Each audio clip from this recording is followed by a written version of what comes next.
Good day, everyone, and welcome back to yet another episode of the Mental Takedown. This time, Bucknell's 165-pounder, and quite frankly, this 20th episode is coming at you with a bang. It is certainly right up there with some of my other all-time personal favorites. Zach is the most well-spoken human being that I've had on the show, and that's the whole goal with the show, is to humanize these characters that we watch on TV that we think as some sort of Herculean god or something. He really was a joy to talk to, and I'll catch you on the other side. Right, nice. All right, joining us now is the poster child of Bucknell Wrestling, Bucknell's 165-pounder, Mr. Zach Hartman, whose hair is looking absolutely immaculate. How are you doing? I'm doing fantastic, man. How are you? Good.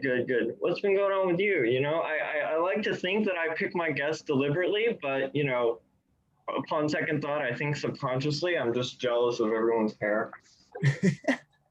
I mean, I'm doing pretty well right now. Like I just got research underway for this week, and that's what I'm planning on doing for the rest of the summer. And yeah, I mean, classes got out just a little bit ago, just like last week. Finals week was over, and so kind of rolling back into the academic field about that. But in terms of wrestling wise, yeah, I'm just still going on the same path I've been on.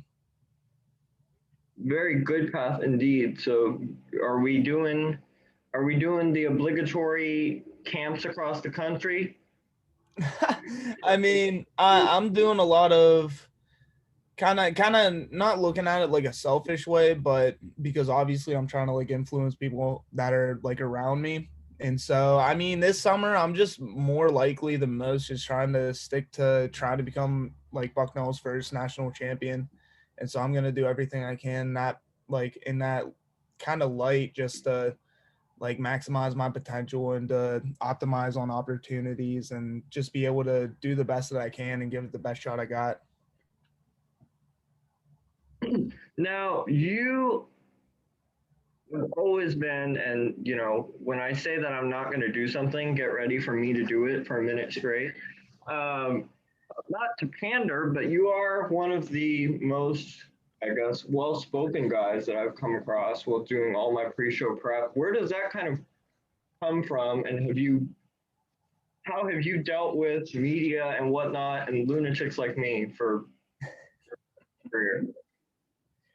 I mean, I get a lot of it from my dad because he's more in the business side of things, and so he always taught me just at a very young age how to properly articulate myself. And from the mindset perspective, it's like my mom really helped ingrain that into me, and so just with the mix of those two, like I was able to just kind of carry myself in the right way, like be able to like show my character whenever it means, like whenever it matters most, like whenever it comes to like after a certain loss or maybe an upset of some kind. It's very easy to let yourself kind of get frustrated and to lose your temper at times, but I mean, I feel like they did a really good job at kind of instilling that into me and to basically not bottle that up, but the kind of just like release that in a like professional manner. Like I'm not gonna like go out there and like lose my head if I lose a match, but then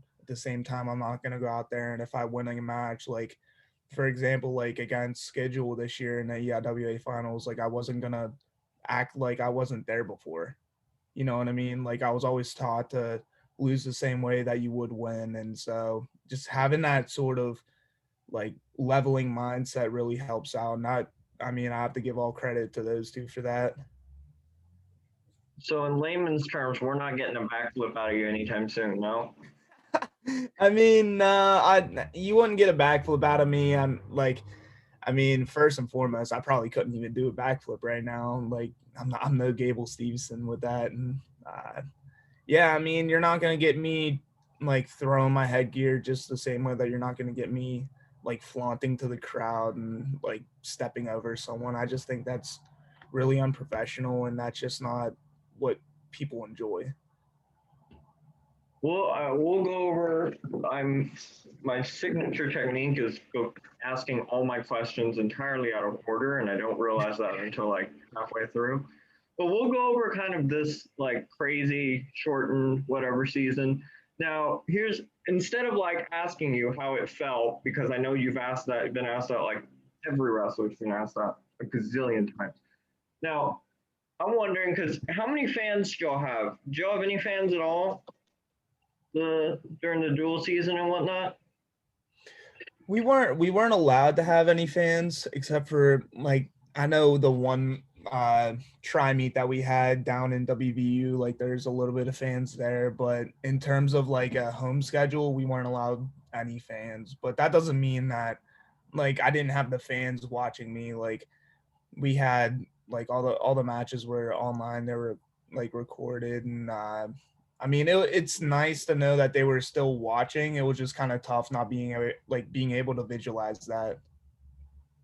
So the $1 million question is, what are y'all doing? Like, there's so much, like, because you wrestle one match and the whole duel's like 2.5 hours long.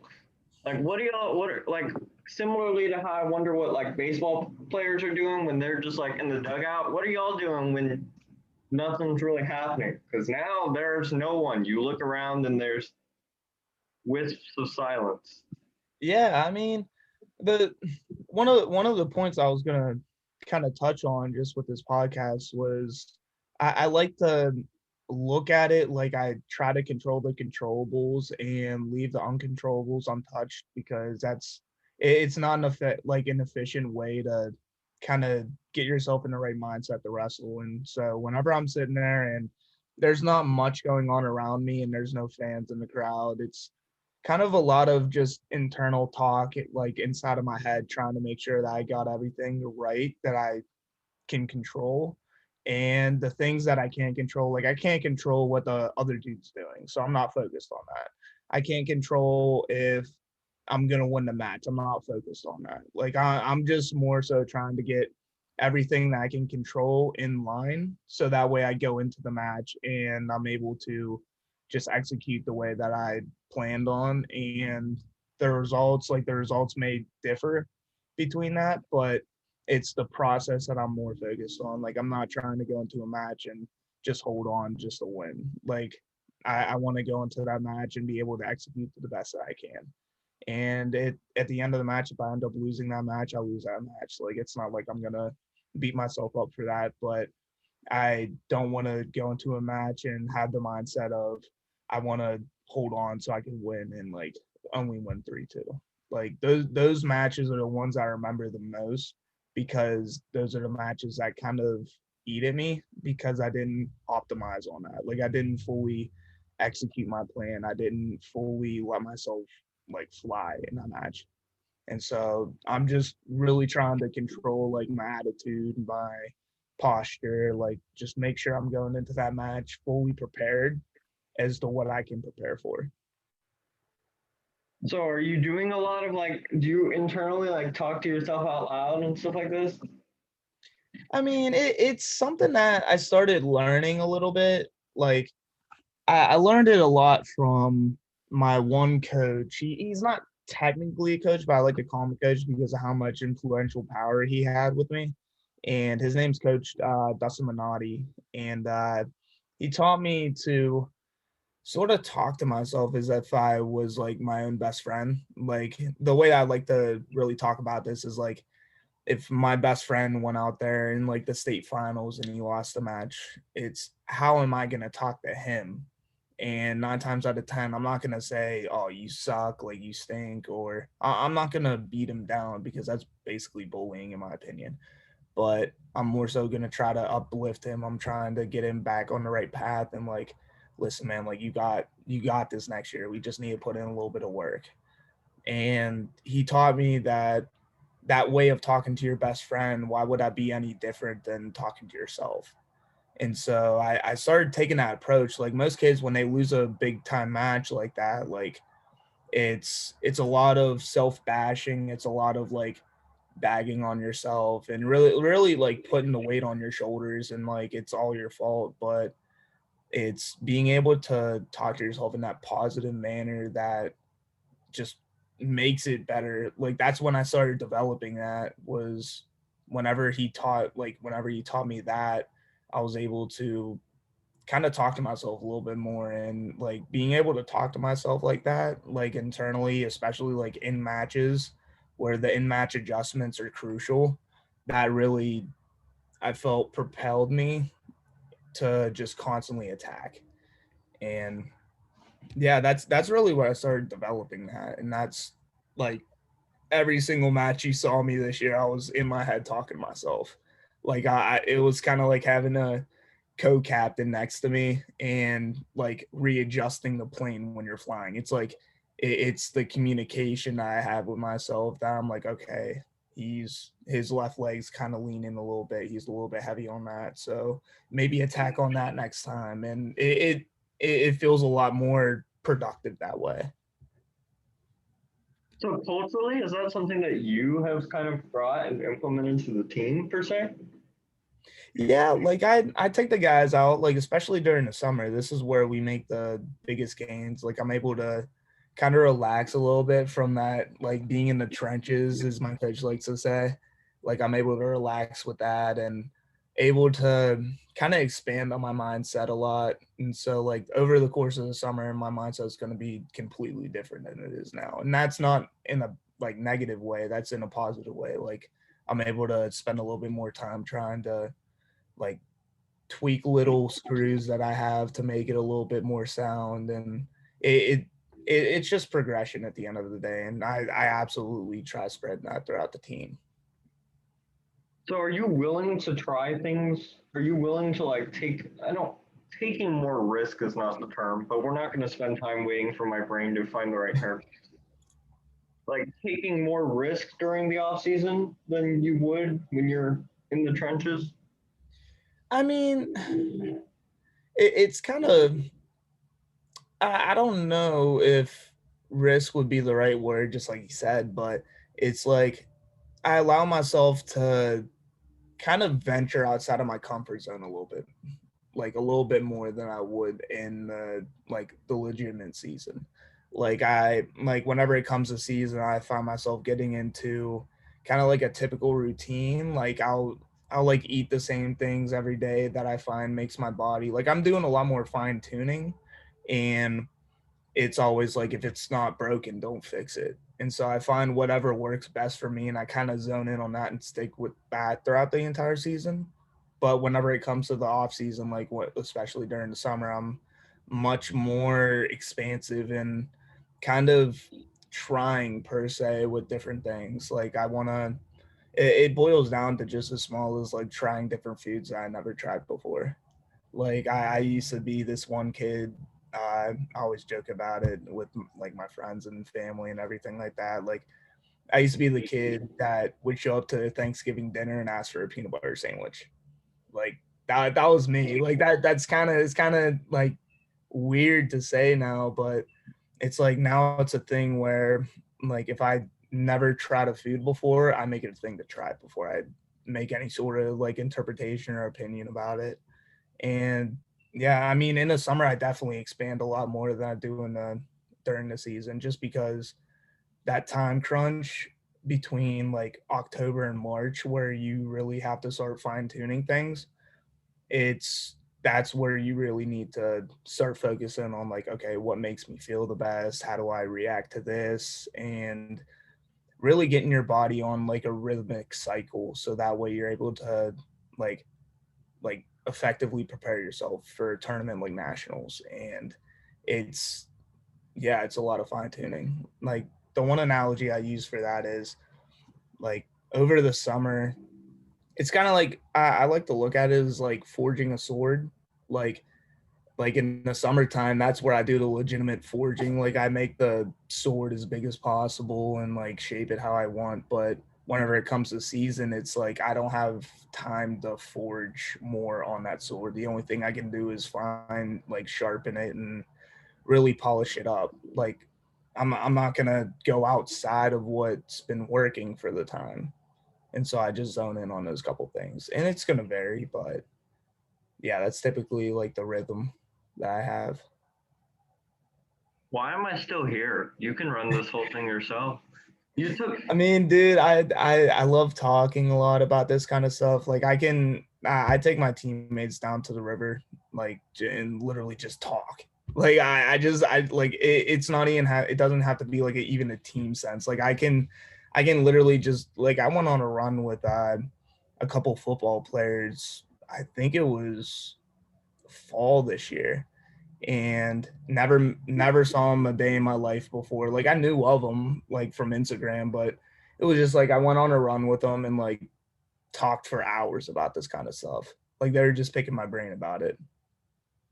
You had that moment where you're like doing something and you're like, oh shoot, where'd the sun go? And then you're like, oh. Yeah, it's like I can just talk about this stuff for hours, honestly. Like that's why I had no hesitation when you asked me about this. Like I was like, of course I'm gonna talk about this. Like Exactly. this stuff means way too much to me for me not to. It's the kind of stuff that's more interesting to talk about, right? Because I feel like every single interview that y'all do, like they stick a microphone in your face and be like, so how did you feel after that match? And y'all are so pre-programmed, like y'all already know the answers, right? Y'all Yeah. fire off and like, Yeah, and it's a lot of like I feel like a lot of post-match interviews are like how you want to portray yourself to the public. Like how do you feel about this match may not be like your answer may not be actually true to what you felt about that match. It's about that image that you want to give off. And like I mean I don't mind those interviews. Like it's kind of whatever, but it's like actually taking the time to sit down to like understand like someone's mindset that really helps out. Like that really shows you like what their character is and like who they're made of and like everything like that. exactly, exactly. And that's why I do these kinds of interviews. Anyway, I told you we go everywhere. Um, so I guess it's kind of funny that when your national tournament, when you when Mackay pulled out, and a lot of people think that's like free match, and you're 20% of the way there without having to step anywhere. But I guess psychologically, what does that do to one's brain? Like, does that scramble your brain for a minute? Well, first and foremost, when Mackay pulled out, one of the first things I did was probably send him a DM. And I can actually here, let me see if I can find the DM because I wanted to let him know like I'm a man about like trusting the process, and I 100% value the process over top of the result. Like just for example, the matches that like the matches that eated me most are the matches that I had to hold on to win, and I kind of like let myself shut down as opposed to the matches I lost because I was just going full out. Like I would like I guess against like a Navy kid per se, not schedule specifically, but just any Navy kid. Like I wrestled Quentin Hovis my freshman year 2 times, and that was a pain in my neck. But I found those matches I was always like getting a point up and then just trying to hold on because that was what I needed to do to win. And that match aided me so much more than let's say the Shane Griffith match I had in the semis because it was like I went out there, I gave it my all, and like I didn't hold back anything with that match, and so that match totally that match is in the past. That doesn't need to me. Like I learned from it, but it wasn't sitting just like that match with like let's say Quentin Hovis was. And so whenever Mackay pulled out, it was like I knew I was the underdog because he was a returning national champion. Like that's a given, but I was really I wasn't frustrated because I wasn't in my control, but I was just like, damn, like I wanted to wrestle him so bad. Like I DM'd him and I was like, dude, listen, like I 100% respect you. Like I don't want you thinking that like I I think I have a step over you because it's that we didn't get that match. Like I tell my teammates all the time, like I flipped out whenever I came back from that. Like I was talking to my teammate that was in nationals with me, Darren Miller, and I was like, dude, I honestly wouldn't have cared if I got like blown out in that match. I just wanted to be able to put my hands on that kid, like be able to wrestle and be able to feel like what it is like to wrestle a national champ. Like it's like that like learning like the value that I could have gained from that, like the learning aspect of it. I could have gained that so much, and that could have propelled me so far, whether that meant I lost or not. But I mean, we'll never get to know because he did pull out, like his shoulder was mad screwed up, and I hope he gets better with that. But like it wasn't a good taste in my mouth moving on to the semis, especially knowing that like, oh, he walked to the semifinals, like that he only needed to win 2 matches and now it's guaranteed All-American. Like it doesn't matter for him anymore. No. Like I wanted to wrestle that kid so bad. And like I mean, the utmost respect for him to wrestle to that point in the tournament. But I mean, I don't care if I win or lose. I just want to go out there and wrestle. Like that's just my mindset with it. So obviously we talked about your composure and whatnot earlier, but I wonder, is there a moment like behind the scenes in the dark embers of some hallway that all that bottled up energy sometimes comes out as kind of just as a human, like?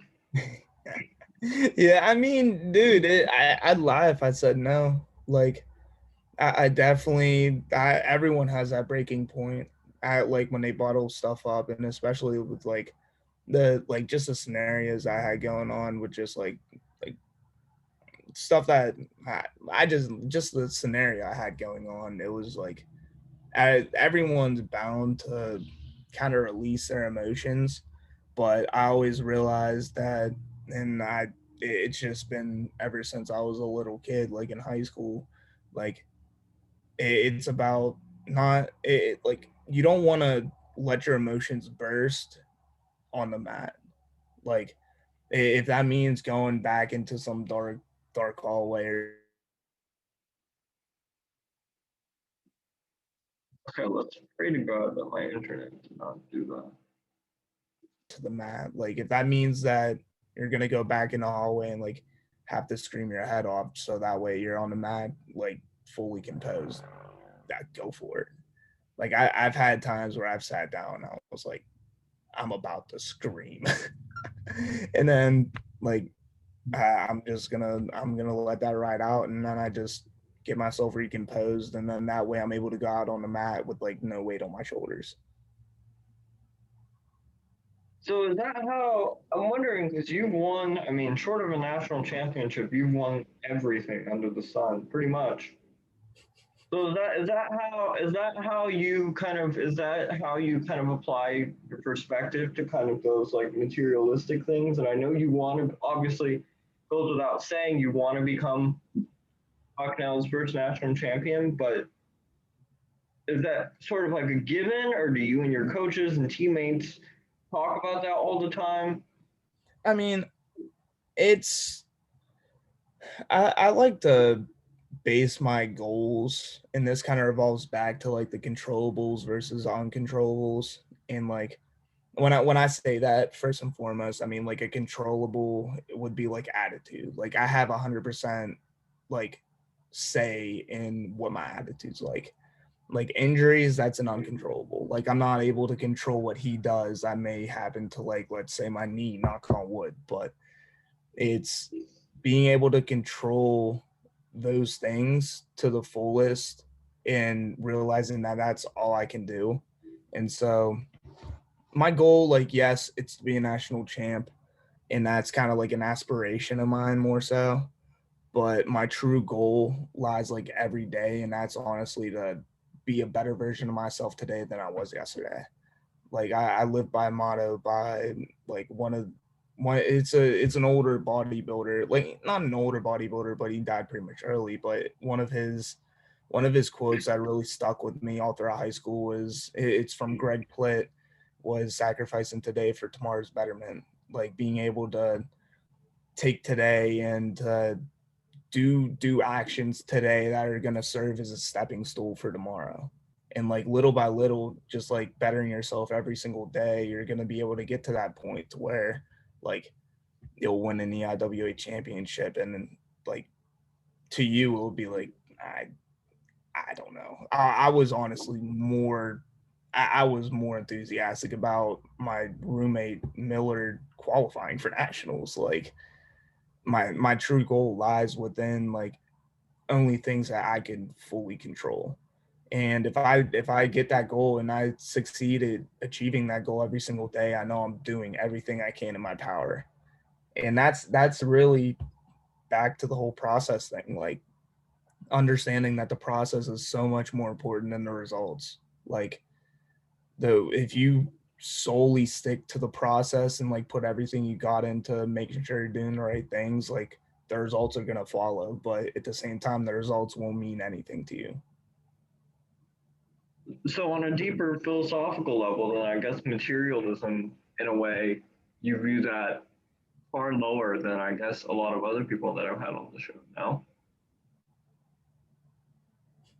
Yeah, I mean, like like I have trophies, I have medals, but those just serve as like a memory, like a reminder of that tournament that I had and like the struggles that I had like leading up to that tournament. Like those are things that are going to stick with me forever. But it's not like I go into a tournament like thinking I want to win this. Like the only thing I got to do is win this, because that's setting yourself up for failure. Like that there could be something that happens that takes you out of the tournament, and therefore that tournament's going to sit with you sour.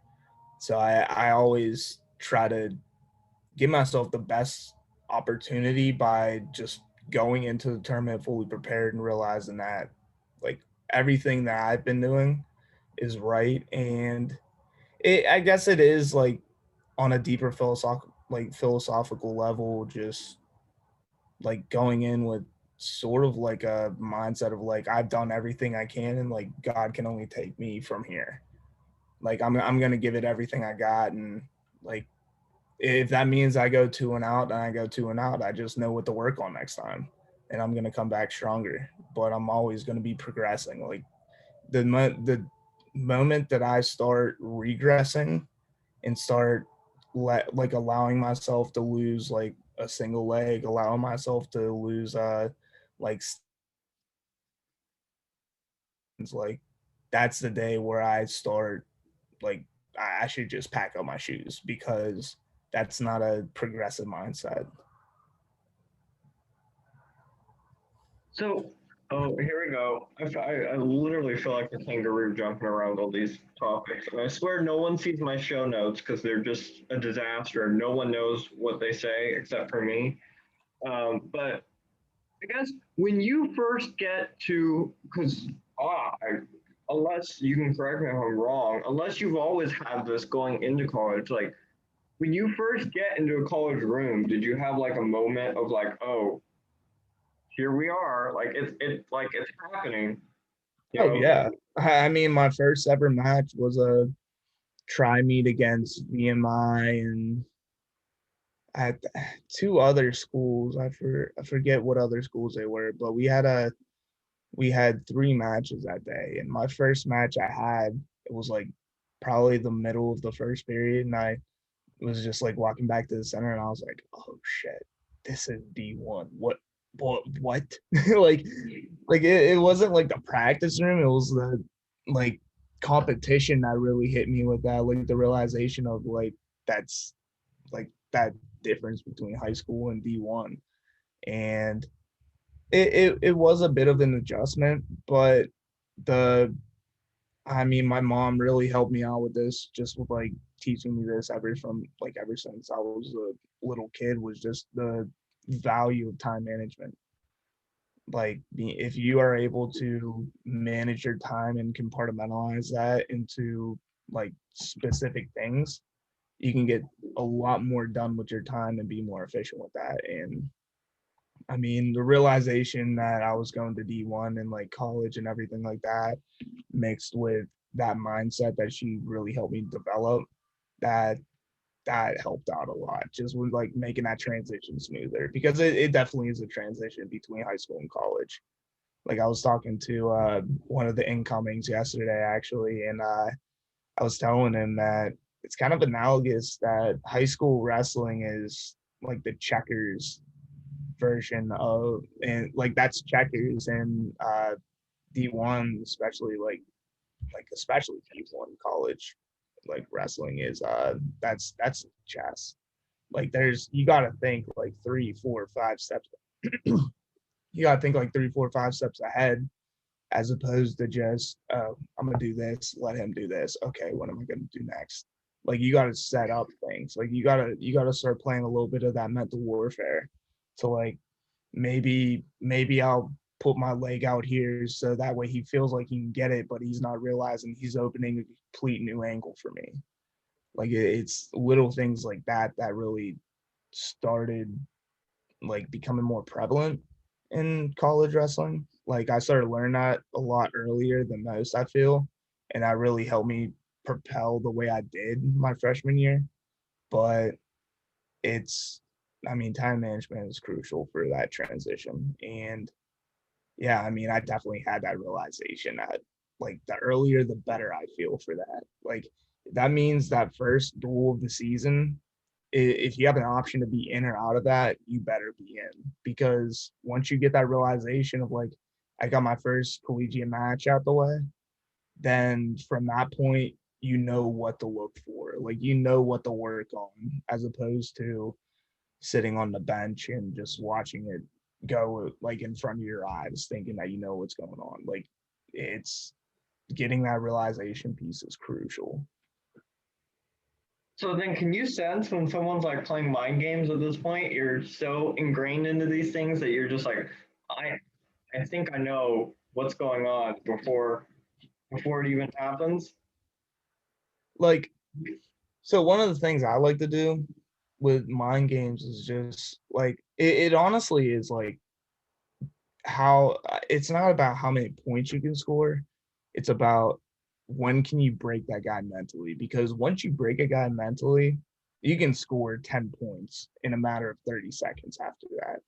But it's up until that point that it's a dogfight.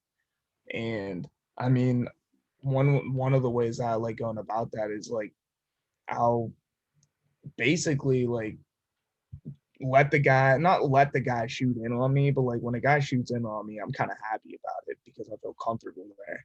But it's like, let him get so close to finishing, and then just before he's about to finish, it's like I throw a wrench into his system and I bring him back down to the mat, and he's like fully sprawled out, like he's on his belly. That breaks a man so fast in college wrestling, that if you can do that 2, 3, 4, 5 times in a row, your chances of basically beating the guy skyrockets.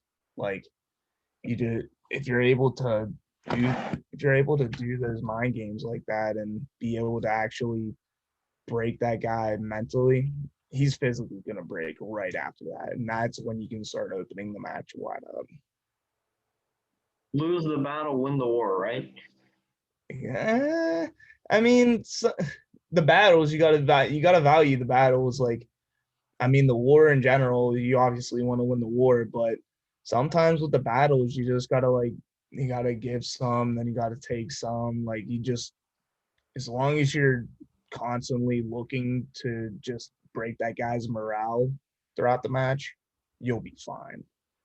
Like it's gotta take a strong mindset to do that, because you're gonna put yourself in those positions where sometimes you're gonna be the one that ends up breaking mentally, but you don't want to get to that point. So that's when having a strong mindset is crucial for wrestling. Like it's 90% mental warfare, I think, and then 10% physical. Like it's simple in my opinion to get physically ready for a match, but it's mentally, that's where the challenges lie. That's where a lot of the kids start struggling, and like they'll go into matches with low morales, like they'll go in with low confidence. Like that's that's the 90%. That's the meat of what makes a national champ a national champ. is just how he holds his head, like where his chin's positioned. Like if his chin's pointed to the floor and he's just staring down, he's gonna fall. But if his chin's high and he's holding himself up with like confidence, he's gonna be perfectly fine. That's a hard man to break. By the way, speaking of the young guys, you're talking about all the nice things you do for them, giving them advice. I mean, it can't be all, advice. Can you play any fun and games with the younger guys now that you're? Oh yeah, I mean one of the most important things I teach them is there's a balance. Like it's it's like if you're 100% thinking about wrestling, you're gonna burn out. If you're 100% thinking just solely about school, you're gonna burn out. Like I learned that the hard way with just trying to find that balance.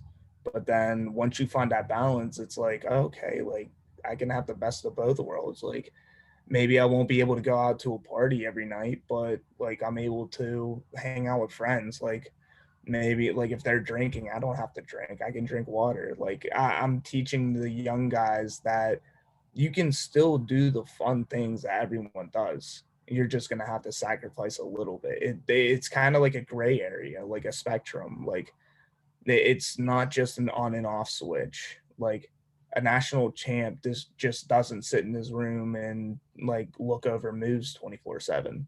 It's being able to find that balance earlier than later allows you to like direct yourself the right way to become that.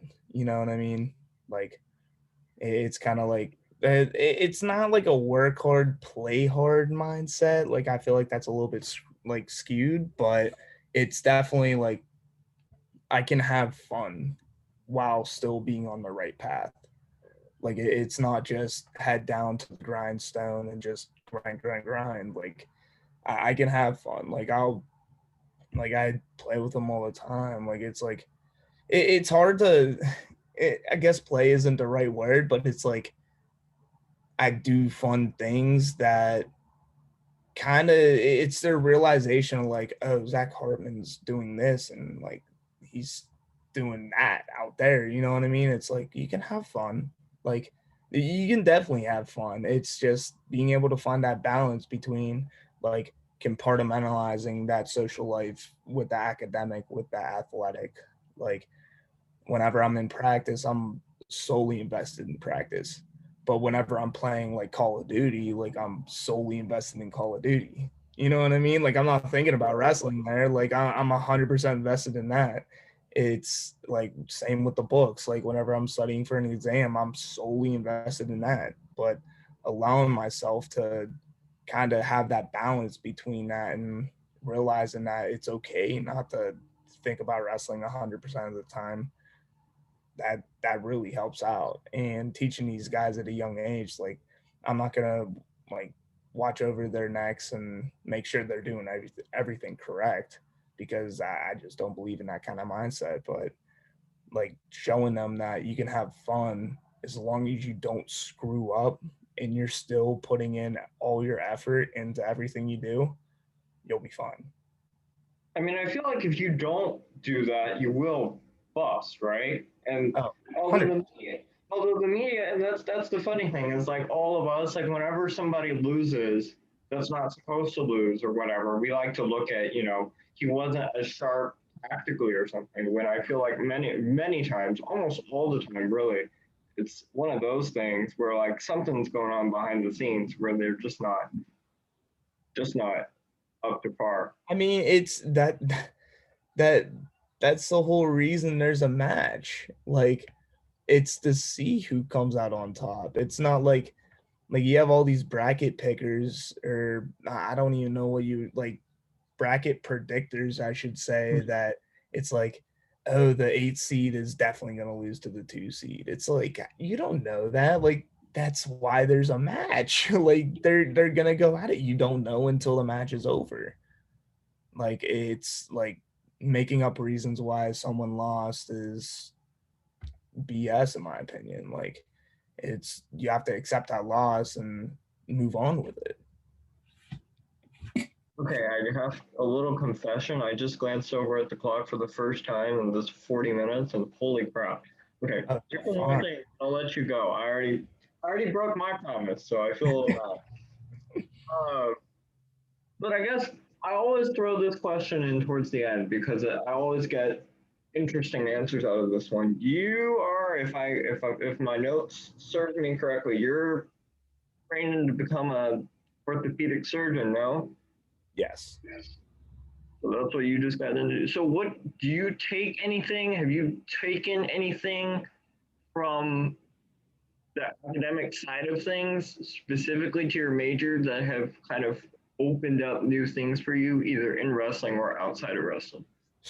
Biophysics, learning how the body moves, learning how to manipulate joints, how to just how the body functions really helped me to open up like a new style of wrestling for me.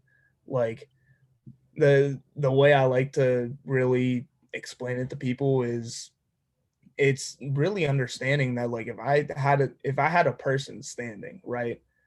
And my goal was to make him basically collapse down to the floor.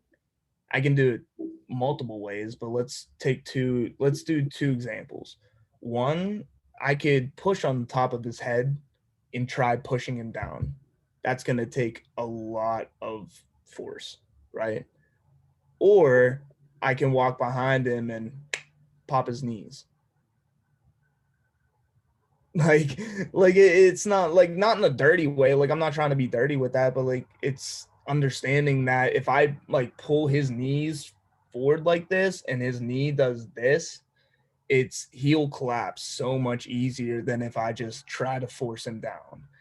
And so it kind of revolves around like it's not about out muscling the guy, it's about outsmarting the guy. And that's actually a lesson I taught yesterday, the incoming freshman DeCitas. Like it's about being able to outsmart the guy and to maneuver his body in a way that he's not going to expect, and that's going to get the same results as if you were going to try out muscling him, just like trying to get the same result. You know what I mean?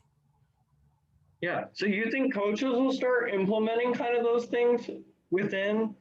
Like, is that something that you brought to the team? And before that, that was never, because I've actually never heard It's anyone say that. it's like it's something that I started learning that it was more intuitive than anything, just with like wrestling, like different people, different styles, and like understanding like one like I think I forget who did it. I forget who did it on me, but it was like a realization of like, wait, he didn't even blast through me with that shot. He just collapsed my knee forward and my leg got stuck. And then ever since then, I believe it was actually Coach LaValle that I was wrestling with when I realized that I was like, you know what, I'm gonna start playing around with like these different like motions. Like if you think I'm gonna push you backwards, I'm not only gonna try moving you forward, I'm gonna move you like in an angle like this way.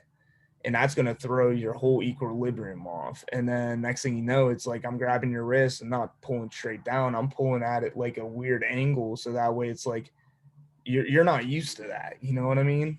Like so I try to implement that whole like breaking a guy mentally with that with like I try combining the two to just like that's just how I feel like I'm able to dominate. Like it's like hitting him with something unexpected to the point where he's just like I just give up. Like I don't know what to do. Like it doesn't even have to be like I score on him every single time. It's just like it'll get to the point because I've definitely gotten to the point where I was wrestling Coach LaValle and he was doing so much of this stuff to me that I was just like, I give up. I like what can I do? Like he's just toying with me at this point.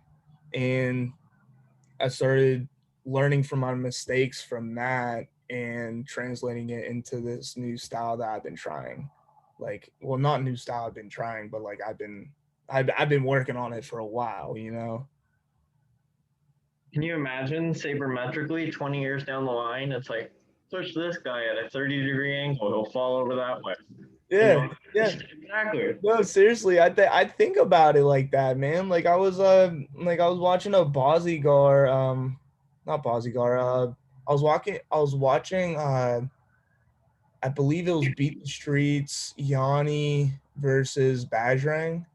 And I saw Bajrang hit this like Yanni had his arm posted and Bajrang came over top and under and like cupped his elbow and like pulled him down and basically pulled Yanni's shoulder like almost out.